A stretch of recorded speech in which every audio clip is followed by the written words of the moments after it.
So this is terrifying to me. Maybe it's terrifying to you. 25% of Americans were found in a new study using buy now, pay later services to buy groceries, which is up from 14% last year. I know that we live in a debt society, specifically here in the United States, and I know that some of you guys listening to me are not from the US. The US is known as a debt-ridden society, but this is something that's like taking it to another level. To buy your avocados, to buy your toast, to buy your burgers, you are now financing it. So today I challenge you, or this weekend, go into the grocery store and look around. 1 out of every 4 people is going into debt to buy that food. 41% of buy now, pay later users had a late payment in the past year, which is up from 34%. So not only are we going into debt to wait for the paycheck to hit so we can pay it off, but now we're having late payments, which is starting to impact credit scores. Consumer sentiment is now plunged 32% since January. That's the worst 3-month drop since the 1990 recession. And the most interesting statistic I've seen in the month of April, now early May, is Coachella. 60% of Coachella general admission attendees used a buy now, pay later system to buy their tickets. Can you imagine looking around? There's thousands of attendees. There's 1,000 people, 10,000 people. So there's 10,000 people over here, and 6,000 of them went into debt to be here. Can you imagine how out of whack your priorities have to be to go into debt to go to Coachella?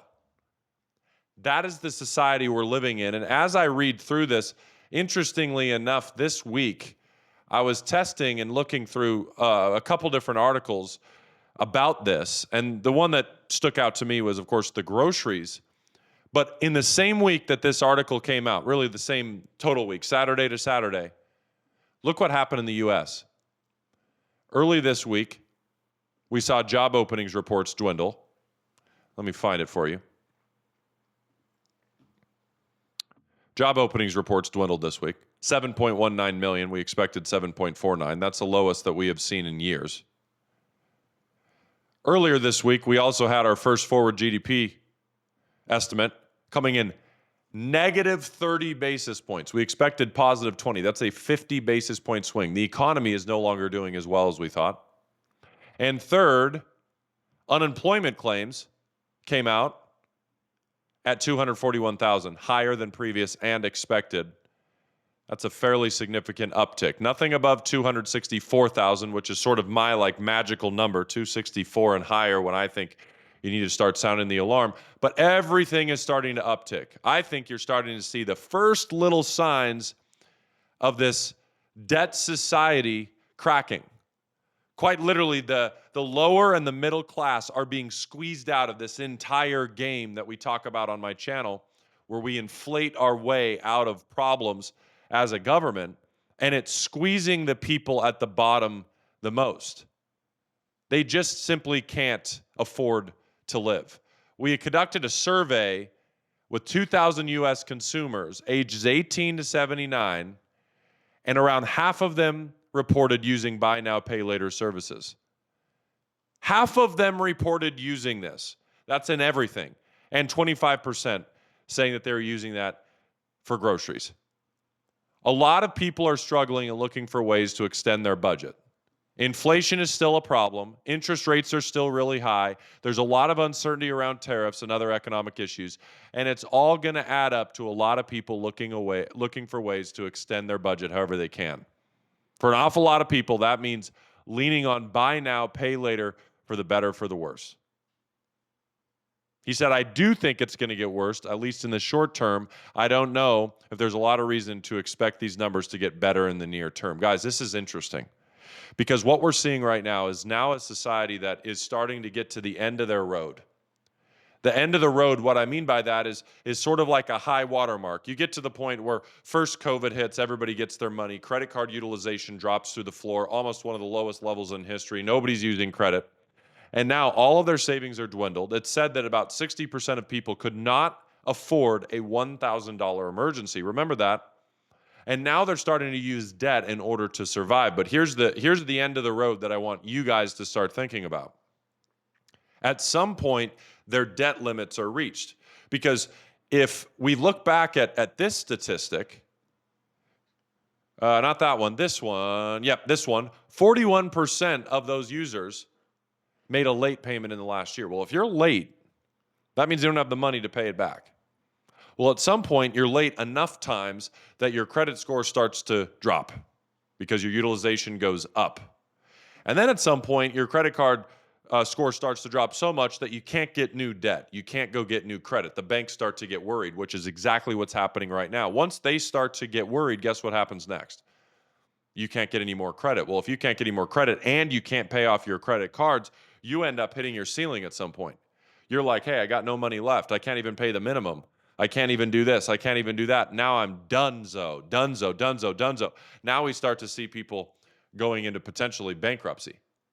Now we start to see people having to sell their goods.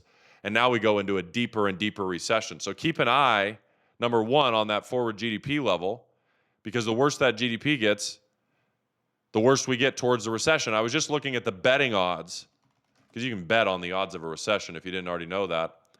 The betting odds of a recession are at 63%. Think about when Donald Trump got into office January 20th.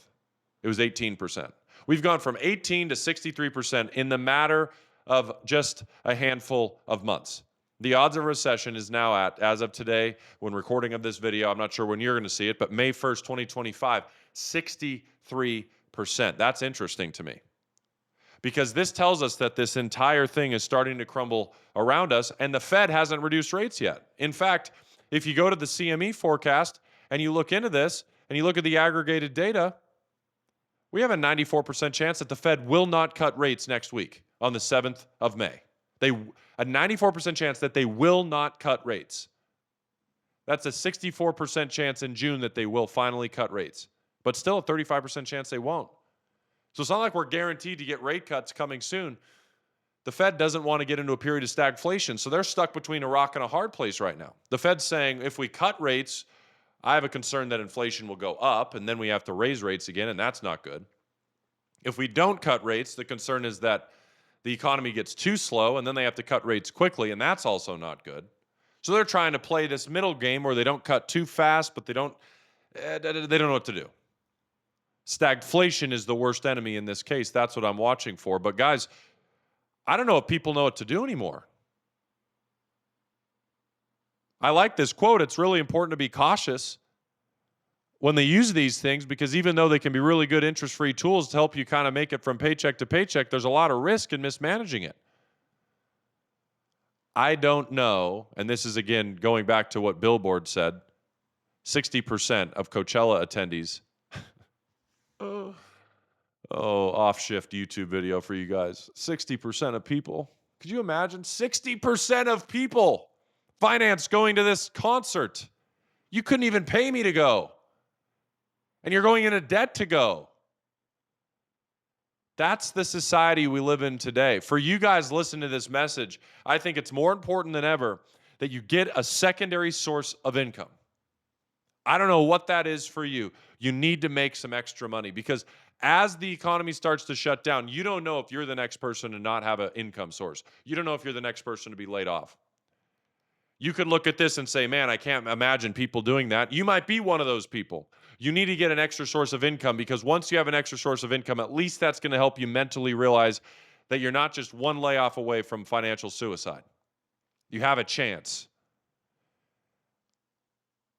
Using debt to pay for your groceries means you're at the end of your road. I don't know how else to say it. I can't sugarcoat it. I got nothing against these people. I pray for these people. I hope they do well. But using debt to pay for your groceries means you're at the end of your financial rope. You've got nowhere else to go. And I think when you look at this, 1 out of 4 people in that grocery store that you go into today is financing their groceries. That's the worst it's ever been, guys. The U.S. government has more debt than ever before in history. U.S. households have more debt than ever before in history. The U.S. government is now spending more money on interest payments than our own military defense. Simply put, debt is drowning all of us, including our government. Your job is to make more money, get out of debt, invest wisely, and get ahead of this, and get everything out of what's being devalued through this inflation, which is the U.S. dollar, and invest it wisely.